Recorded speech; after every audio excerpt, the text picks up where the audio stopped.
Welcome to Entrepreneurs, Executives, and Eccentrics, a podcast dedicated to the stories, strategies, and secrets of remarkable individuals.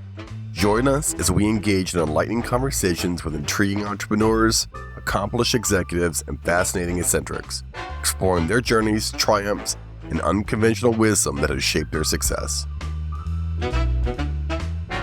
Don't should all over me. Don't tell me why I should buy your product. Like, I have a 25-year background in business development. Don't tell me why I should buy something.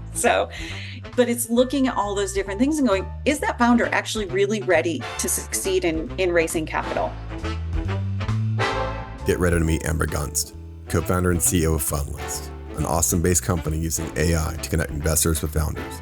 With 25 years in business development, Amber led the Austin Technology Council and built strong ties of venture capitalists. At Fundlist, she streamlines funding through data-driven matches and personalized support for early-stage companies, while also mentoring founders to secure investments.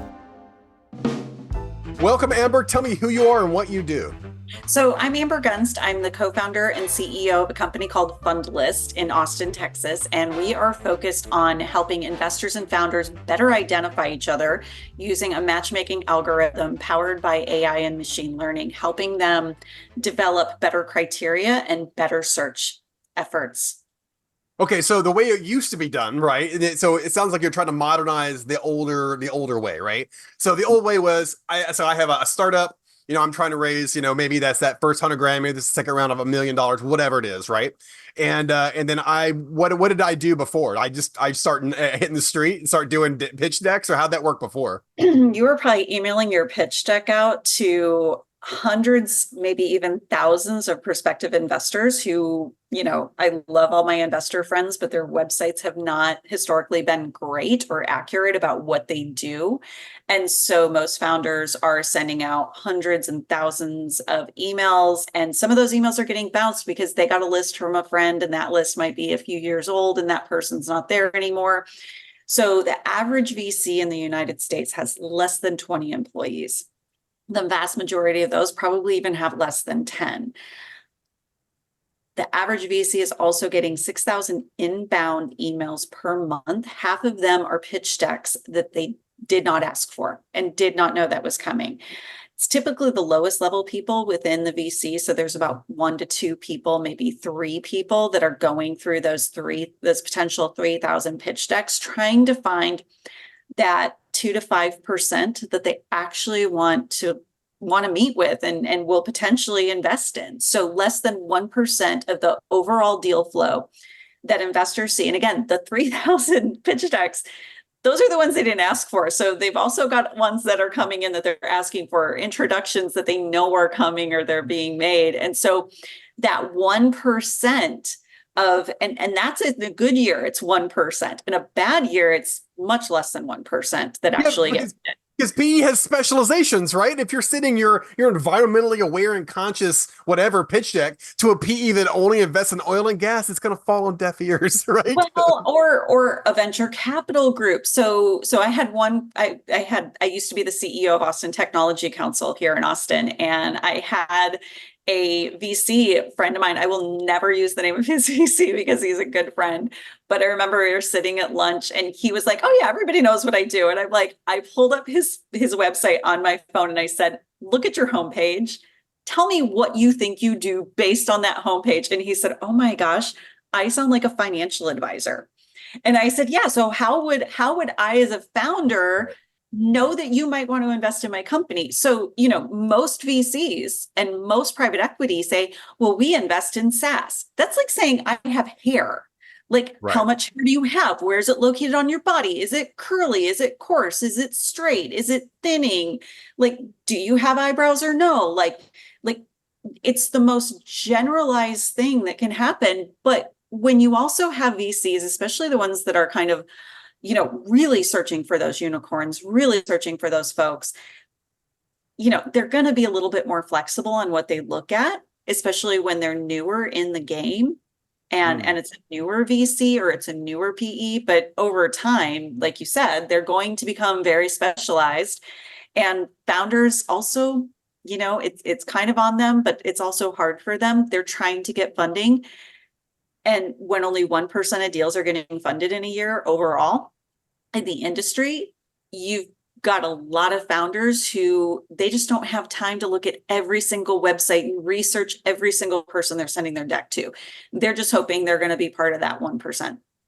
So you're saying that the investment thesis of these PEs, right, in the very beginning, maybe they're a little bit more open, right, to maybe hearing some stuff, but as the time goes by, their thesis gets more and more specific because they've been successful. Of the 10 investments, only 2 of them really succeeded. Another 2, they were both SaaS products specifically for employment or specifically Yeah. for something else. Yeah, and I mean, and here's the thing, like everything gets more specific over time, right? It's not just that. We're even seeing with angel networks that they're getting more specific and they're actually acting more like VCs right now than than they ever have in the past. And so where you would have angel networks and years ago that would come in and say, we're going to write that first check. You're in ideation stage or you're in your MVP or your beta mode, you're pre-revenue. We're going to write a check for that. The angel investor networks are now coming and saying, oh, you need to be post revenue. You need to have your product out in the market. And so they're starting to act more like that because, to keep that network together, they want to say, hey, we want to see returns and we want to see them at a faster rate. And so post pandemic, post, what's happened in the last 2 years with the economy, I don't want to call it a recession because I don't think of it as a recession. I think it was more a market correction, which we were long overdue for. And and so now they're all looking at it and saying, hey, if we're going to come back and we're going to invest, we want to be a little bit more savvy about what we're doing and not just say, hey, we really like Joe over there, so we're going to write him a check. So it sounds like your software or your site, it sounds like you're actually adding those as attributes, right? Maybe open to things outside our thesis as an example, or, maybe we're really at that early stage, but early stage, if you have any revenue, that's okay. Maybe that's an attribute like must have revenue equal to this, that, or the other. And it sounds like as you kind of pare that down, it's much easier to kind of show the right people to the right people.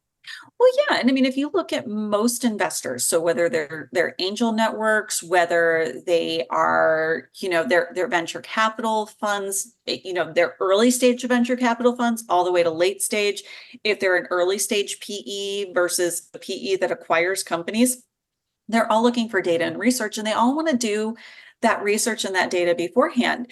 I tell people all the time, if you're waiting to meet somebody or to start working on a deal until you see it in the business section of your newspaper or in a business journal somewhere, once that announcement's been made about that company, it's too late. You needed to meet them a year or two before that actually happened. And so for a lot of these funds, again, they've got small teams. All of those team members are being worked to the max. There's not a lot of vacations going on in the investment space.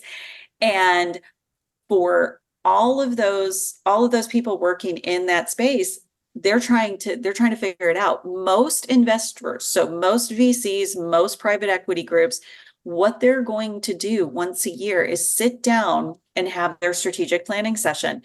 Nearly every single one that I know, and I know quite a few, they all spend anywhere from an 8 to 10 hour day just talking about deals that they could have funded that they had no idea existed out there. So it's not like they passed on it. It's not like the deal came to them and they just didn't act fast enough. It's that it never showed up on their desk in the first place. And so it's really, really hard on the VCs, on the investor side. It's also really, really hard on the founder side. And so what we're trying to do with Fundlist is create a community aspect. So not just, hey, here's an algorithm and good luck searching, but our goal is to hire account executives that can actually come in and work with these investors and guide these founders towards the people that they need to be having conversations with. It's giving them the opportunity to get together in the cities that they actually live in and have conversations and have opportunities to be able to learn, what do we need to do? One of the aspects that we're really focused on is vetting founders, and not vetting founders to say, you're not good enough and we don't want you here. It's vetting founders to say, you're ready or you're not ready yet. And for the folks that we say, you're not ready yet, we've got a champion founders program of executives and founders and investors who want to give time and want to help founders And we have those folks that come in and say, okay, let's fix this problem that you have that's going to make it so that you can't get funding right now. And let's address it. Let's start working on it. So let's talk about ready and not ready. I love that topic, right? What does not ready look like? What is the sniff tests, right? What is the wolf? You're like, this is not right. You don't have the experience, all the things. What are those kind of things you look for? I'm going to use myself as a perfect example. So at the end of 2022, we looked at what we wanted our plan to be and how we wanted to execute. So we went out and said, oh, we're going to raise $2 million seed round. We're going to do this. We're going to do this because we've been self-funding. And it was like, we just, as co-founders, we just didn't feel like we needed to do a pre-seed round. We felt like we knew what we were doing. And based on everything that happened prior to the end of 2022, we were correct on that. Like, we did our research. We spent our time. This is something we've been working on for years. So it's not like we one day woke up and said, you know what we're going to do? We're going to go create this site. We're going to do this. We're going to do this. This is like years of research, years of study. But then the end of 2022 and 2023 completely changed that landscape. Based on what happened, we suddenly became not ready to raise what we were trying to raise, right? And it wasn't that the work that we did prior was wrong. It was that the market changed and we were dealing with the market change at the same time we were trying to go and do that next step. So what we decided to do towards the tail end of 2023, like on the back half of that, was let's actually look at our go-to-market strategy. Let's look at some of the things that we're getting no's about, and and we were in a very unique situation where, because we service investors as well as founders, and I have a lot of great relationships with the investors we were talking to, it was, okay, I'm not going to be offended by you telling me my baby's ugly. Can you help me understand why you think my baby's ugly? Right. Because I want my baby to be cute. I want my baby to be the Gerber baby. Like, what do I need to do? And the feedback we got was great. And so we sat down and we said, okay, let's take the feedback. Let's sit on it for a little bit. Let it marinate, and then let's address it. And we came to the conclusion, like, okay, we need to look at our go-to-market strategy different. We need to look at what our revenue projections are in a different way. We need to take this feedback. We need to own it. We need to do what we're telling other founders to do. And so now we're in the process of raising a $250K pre-seed round. And it's really designed around doing that initial go-to-market strategy that's going to get us to the point where it's like, okay, now it makes sense to go raise that seed round and then go take those next steps. So that's what we mean by not ready. It's not that you're not smart or you haven't thought about it. It's the market's changed a little bit, or here's what we're hearing from investors. And so we're just going to give you this feedback before you go and get a bunch of rejections that makes you feel like you're not good enough. So my single favorite book on scale is called Crossing the Chasm. It's an ancient book about SaaS products. And the thesis goes something like this, that in the very beginning, when you're making your thing, whatever that thing is, service or whatever, you are basically selling to people who are desperate to win over their enemies. They are desperate to buy that sword made of steel because the Vikings are kicking their asses and they're all going to die unless they have the next weapon. They're desperate. And they're a tiny little, they don't have to have proof, right? They just need something quick. And there's a small percentage of those people that exist. And in the very beginning, you'll have a lot of luck because you hit all the desperate. But the moment you reach the pragmatists who need proof, you are screwed, right? So so when I hear product market fit, when I hear when you talk about this kind of idea that the environment has changed, right? The product market fit's constantly doing this. It's kind of expanding, contracting, because product market fit today will be great, but during COVID, maybe not so much, right? So it's about the timing of everything, right? Yeah, I mean, and here's the reality. When you're looking at, so what happened at the end of 2022 was interest rates started doing what interest rates probably should have done 4 or 5 years before they did it. Interest rates went up, and now all of a sudden, and then the SVB collapse happened.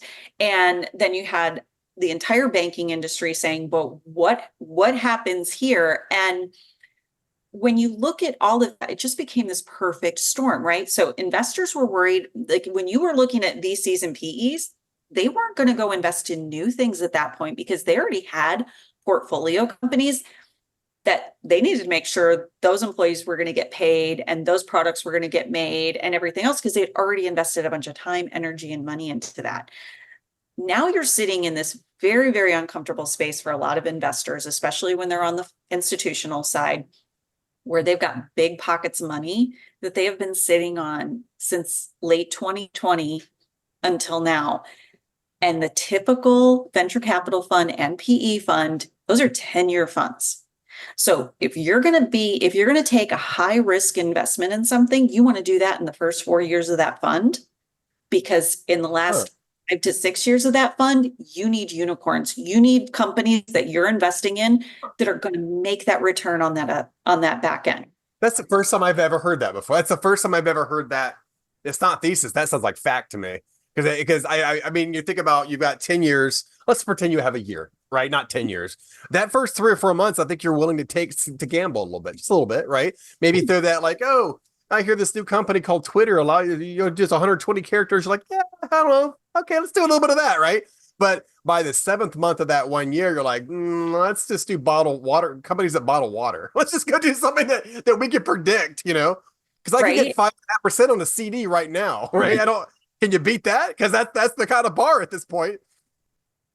And so that's why the money keeps going into the same founders, right? Oh, you were really successful over here. So I'm reading Brotopia right now, and they're talking about the PayPal mafia. And all of these guys started investing in each other, right? So all of their investors that invested in PayPal are all investing in their new companies. And then each other, because they all walked away billionaires, they're investing in each other. And so it's this closed loop system for the majority of investment, especially if it's coming out of Silicon Valley. And here's the thing. It was set up this way back in Mesopotamia at the trader markets, right? So it's you're going to do business with who you know. You're going to invest in who you know. You're going to trade money and trade property and trade daughters with people you know, to make sure that you can create your security and your wealth, and you can do all of those things around there. What's happened in the United States, because we have been a manufacturing-based system since the Industrial Revolution. Well, in the 80s, that started changing. Well, actually, it started in the 70s, but in the 80s, it really started changing to, instead of us being a product-based economy, we became an investment-based economy. And what happens when you're an investment-based economy, you've got a lot of people who say, okay, well, I want to get in on that. I want to be part of that. I want to go create companies. I want to go create this aspect. I want to go create generational wealth for my family as well. But you've got a closed loop system. So you've got a lot of people circling around that, trying to get in there. And the vast majority of the people that cannot get in there are women, people of color, so Black founders, Latinx and Hispanic founders, and then you've got AAPI founders and white male founders who do not have networks. I gave a talk last year to an MBA program that came in from the UK, and there were 2 guys sitting there, and they looked, I mean, they were white guys, and I thought they looked identical. And, they were both wearing the same vest and puffer vest jacket and white shirt. And I gave them a perfect example. I'm like, both of these guys are founders. They both come out of Apple. One was the VP of sales, and he had an expense account, and he went and wined and dined everybody, and he talked to everybody. But the other one was one of the best engineers that Apple ever had, but he had no desire to become a manager or a director or anything else. He was just one of the best engineers. They both leave Apple. They both start separate companies. Which one do you think is getting the meeting with the investors? Broseph number 1, probably, right? Yeah, exactly. Not Broseph number 2. Yeah. No. And here's the thing. But who's the better founder? Who's going to have the better company? Who's going to have the better product? Probably the tech founder, I would imagine. No, not necessarily, but you don't know. But the aspect is that if you are a white male, middle-aged white male predominantly, who's already attained wealth, who's already attained status, you have a 76% edge globally of getting the capital investment that you need over everybody else. So Mike Maples Jr. of Flaggate, I'm pretty sure that he's probably mentioned in Brotopia. He was an early investor in Twitter. He talks about jockey over horse, et cetera, right? And that just comes down to the whole, was it brain heuristics, the shortcuts we take and our brains make, right? We're going, well, that particular jockey has already won the last 7 races, right? That particular, and it's just such a safe bet. Is it the best bet? No, it's a 10-year. If you had 10 years, sure, maybe the last 3 years, but like the first 6 or 7, it feels like you should probably go, let's go after another jockey, right? So back to my original thing. If it used to be done the email way, right? The 1.5%, going to the emails, going to the wrong investment thesis, just horror, right? What is your thesis? What is your proposal of a new way? So our proposal of a new way, and here's the thing, I have filled out information on both Crunchbase and when we were doing research, I filled myself out as an angel investor on Crunchbase and AngelList, just because I wanted to get a feel for their products, right? Like, could we come up with something that could solve a problem here, or does this already exist? And I went on a few other sites as well, but Crunchbase and AngelList are the two biggest ones out there. And what I found was that when you have a fully open system and anybody can get in there and anybody can do what they want, and I also included interviewing people that were using both of these sites, all of a sudden people stop using it, right? And this is not a dig on either Crunchbase or AngelList. They are both great sites. They both have fantastic offerings for the people that are there, but they're like the big box stores, right? They're like Costco or Sam's Club. Like, everybody can come in, everybody's welcome. We've got everything you could need under the sun. And if you've got a family of 5, Costco is, and you live in a 5,000 square foot house, Costco is the best place, or Sam's Club is the best place for you to go and spend a Saturday and get everything that you need, right? So if that's your model for your business, that is great. How we look at what we're doing is a little bit more like we're Neiman Marcus, right? And not that we're priced so high that you can't afford to come into what we're doing, but we're creating more of that boutique experience and that niche experience. We're looking for the investors who actually are investing. So if you go look at Crunchbase and AngelList, I listed myself as an angel investor on both of them. And nobody asked me any questions. They were just like, okay, great, here's some deals. But that's what they do, right? Because they're doing it for the masses, which is great. And the masses need that, right? But when you get people who are like, I have got to go raise this money by this date. This is what my runway looks like. Here's what I need. I need serious investors. I don't want to talk to hobby investors. I want these things. And when you're an investor going, I need the companies that are ready right now to get the funding, not the companies who are listing themselves on there and they might need funding or they might not need funding. So we're looking for who are the people that are active in the space right now. And we don't want everybody that's active in the space. So I don't want founders who are not ready to raise capital. And it's not even just the market conditions might change. I've talked to founders where you try to give them advice or you try to steer them in the right direction. And they're like, no, I'm right. And we're all guilty of it from time to time. So it's not like I'm not holding a mirror up to myself when I say that. But if you've got somebody that just won't listen, they just think they are the smartest person in the room and everybody else needs to learn from them. When I do mentoring, I call it shoulding all over yourself. Like don't should all over me. Don't tell me why I should buy your product. Like, I have a 25-year background in business development. Don't tell me why I should buy something. So, but it's looking at all those different things and going, is that founder actually really ready to succeed in raising capital? And is that investor, are they a good investor, right? Because we all know that there are those predatory investors out there. I've talked to founders where they're like, please don't let this VC on your site. I've had other VCs say, please don't let this VC on your site. And there's one particular VC I'm thinking of, but I'm not going to name them. But they'll give somebody a term sheet, get the information about when they're going to run out of runway, hold that term sheet over their head until they're like within 48 hours of running out of runway, and then give them a different term sheet that has better terms for them. And so I do it over and over again. I did notice the big difference on your side is apply for membership. That was the one thing that as someone who is on Crunchbase quite a bit, That's the difference, is apply for membership, whether you're an investor. Now, how do you require balance sheets and P&Ls? Like, how are you? I would think you would, though, wouldn't you? To say, look, I am ready to be, or are you saying, look, I'll take you at your word, but like, how does that work exactly? So, right now we're still in a closed beta for our product because Okay. we're working on that particular aspect. But we've the companies that are in there, the investors that are in there, we interview them. So Hmm. it's let us see. So on the founder side, it's let us see your deck, let us see what you're working on, let us see what you're doing, and you have to pitch to us. So if myself and my co-founder are like, we don't get it, Oh, I love it. questions. Yeah. That's what our account managers will do, right? So they're going to actually be the ones that are doing the vetting process. When on the investor side, there's lots of questions. When did you raise your last fund? Where are you in your last fund? Where are you in your last fund before that?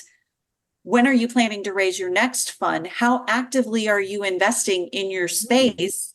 And asking them some really detailed questions. So most investors, oddly, they're really happy to share that information, right? Because they're looking for good founders and good deals to fund.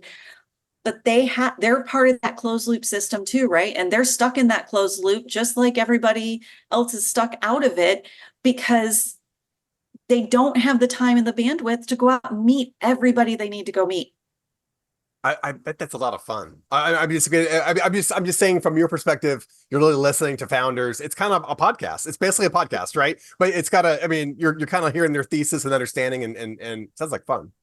It is fun. And the best part is, and I'm not one for pointing a finger at anybody, right? Anytime I see somebody pointing a finger at someone, it just makes me like not like that person.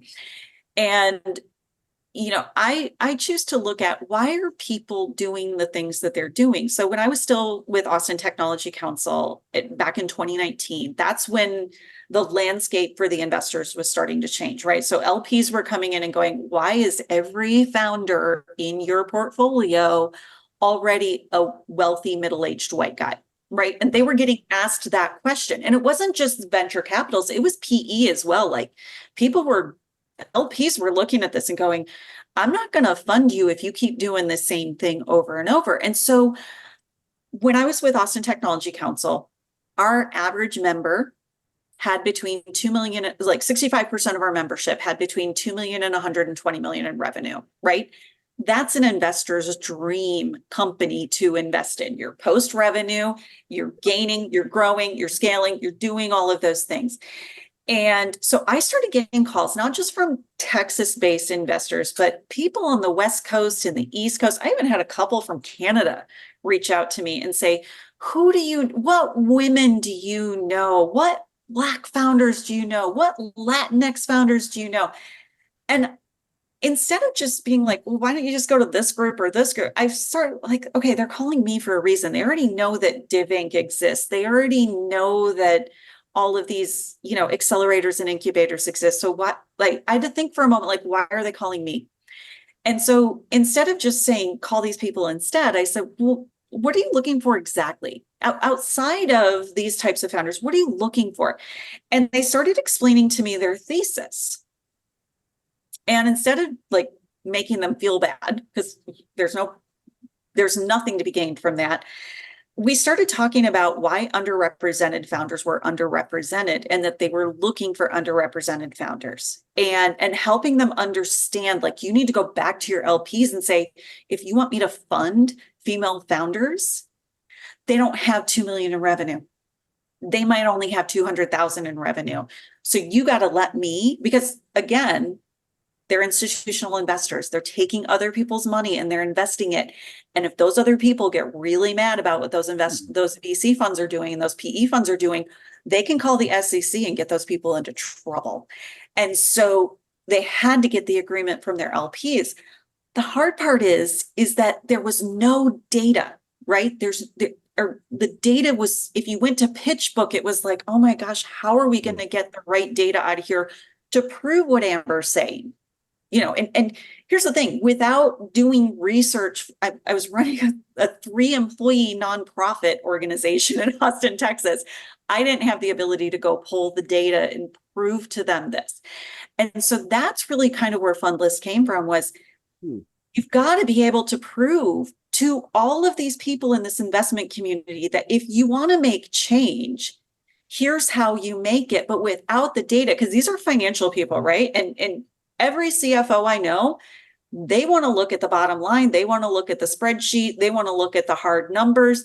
They don't want to just take your word for it. And that's why I love CFOs. And so it's bringing these people in and saying, we've got to have the data. So one of the aspects that we're looking at with Fundlist is helping these investors when they want to go make that case for, we're going to go outside of our thesis and we're going to support these companies, to be able to say, hey, here's the data and here's the proof, right? Because the investors are getting beat up by their LPs, because LPs want them to go find a Black female founder that's running a tech company that's got 2 million plus in revenue. There's like maybe 3 of those women out there in the entire country. So how does every VC that needs to go find that, how are they going to find those 3 women?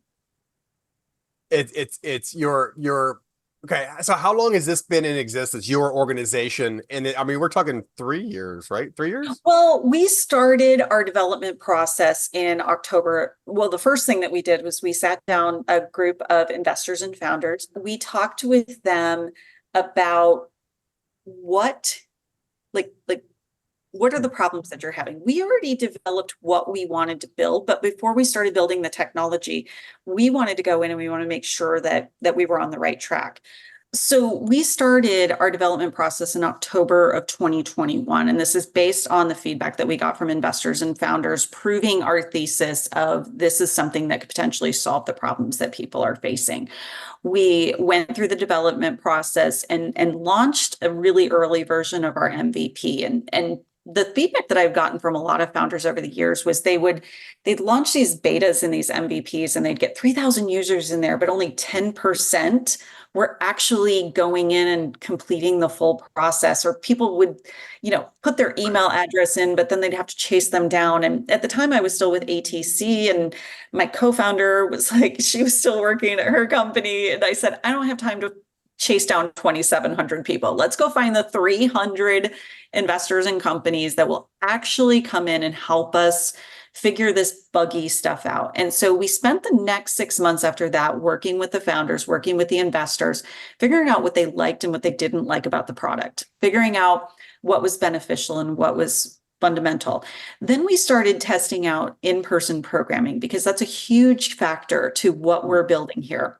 And so we started testing that, getting an understanding of what are people going to show up for? What's going to be meaningful to them? Because putting on events is expensive. We're going to need sponsors for that. So what is the sponsor feedback and how do we do this? And so again, we were ready to start raising capital in 2020, at the end of 2022, just doing all of this research and getting all of this information together. And then the market did what the market did. And so, so we took the time at that point, because we were at least getting feedback from investors.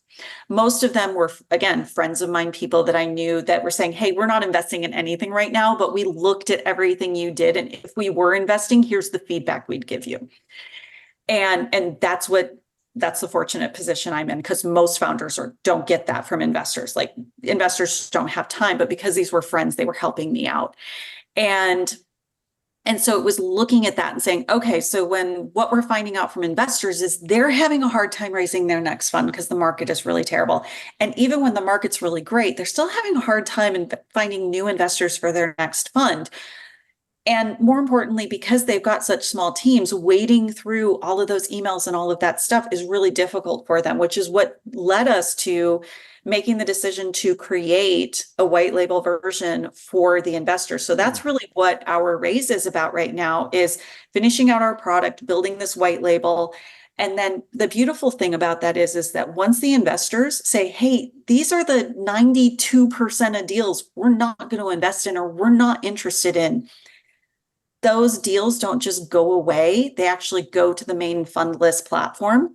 And all of the other investors that have a white labeled product and all the other investors on the site, they can actually go in and they can see those deals once they're released by the investor that's not interested in them. But what's interesting is as you're developing this, it's almost like you took your experience. You're like, okay, I'm going to try to find product market fit by actually putting this in front of people, and then it's just that kind of that dance that happens. You're like, well, I really wish you had this and that, and I wish this thing was smarter when it came to like finding this investor for this right type of product or whatever. It's just interesting because what you're describing is a grizzled veteran making a product, right? It's that. Well, I found that if you have 10,000 people, 11 of them are going to actually put their email address and use it. Yeah, we've experienced that as well. Listen, when you come from a business, you have 5 investors, you have 5 people doing it, right? Yeah, when you come from a business association management background, you are a grizzled person. Like it's just, that's I was running a nonprofit organization during a pandemic. Every gray hair I earned.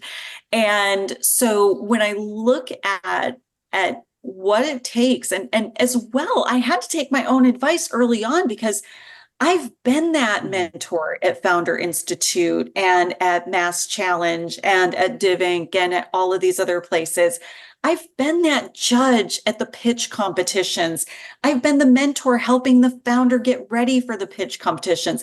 These are all things I had said to them, right? So if I'm not going to take the advice, and sometimes it's hard, right? Like I have to hold the mirror up to myself all the time because I am not perfect. And I make mistakes every single day. The thing is, and I think that you see this with most founders who really are passionate and really love it and really want to succeed with their businesses, they're going to look at what did they learn every single day and then try to do better.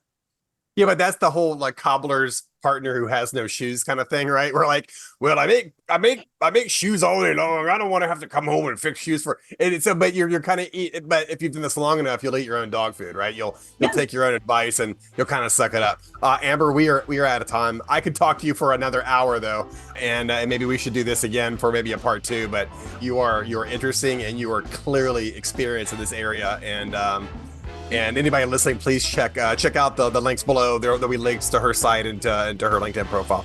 We will talk to you very soon. Thanks, Scott.